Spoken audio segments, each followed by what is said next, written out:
O quadro cultural de hoje traz como convidado um poeta e letrista. Ele tem composições em parceria com melodistas em Pelotas região. O escritor é produtor do programa cultural Olhares, na Rádio Com. Ele conversou com Ediane Oliveira sobre sua produção literária. Entre as feras. Rodem entre as feras, sugere Bukowski, com sua poesia corrosiva, e depois de derrubar 5 ou 6 taças de vinho vagabundo.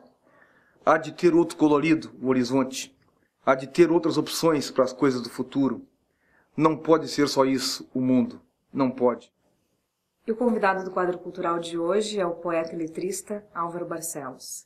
Álvaro, seja muito bem-vindo ao quadro cultural. Muito obrigado. Eu que agradeço pelo teu convite tão gentil e tão simpático, como sempre. Certo. Álvaro, tu é um escritor que já escreve há muito tempo. A literatura na tua vida, a produção da literatura começou quando? Bom, eu tinha 16 anos, portanto, né, lá se vai muito tempo mesmo.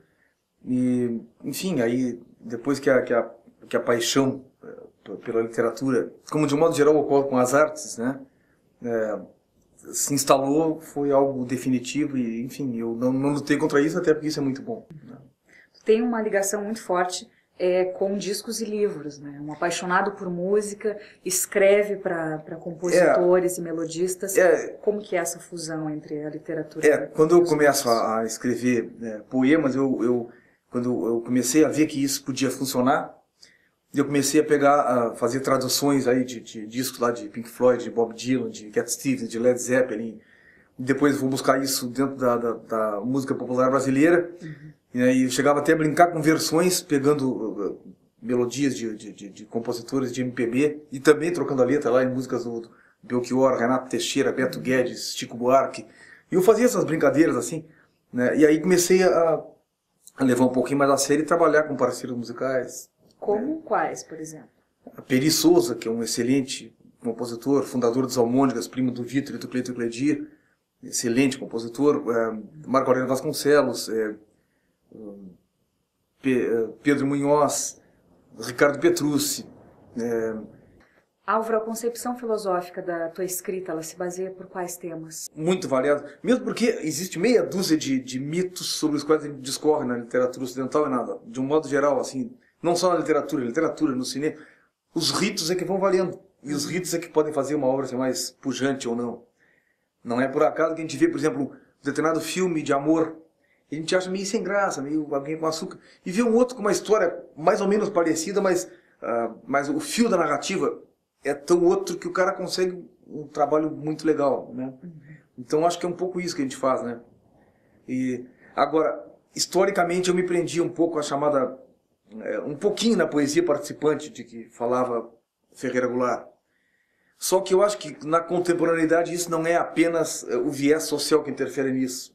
Sobretudo eu entendo que o grande desafio da arte contemporânea mais engajada é recuperar um certo senso de humanidade que é profundamente violado pelo capitalismo contemporâneo, com a coisa da automação, sabe? Então isso eu acho que essa maquinização, essa reificação, essa coisificação da humanidade, né, foi nos roubando a perspectiva humana, o sentido de humanidade, o senso de humanidade.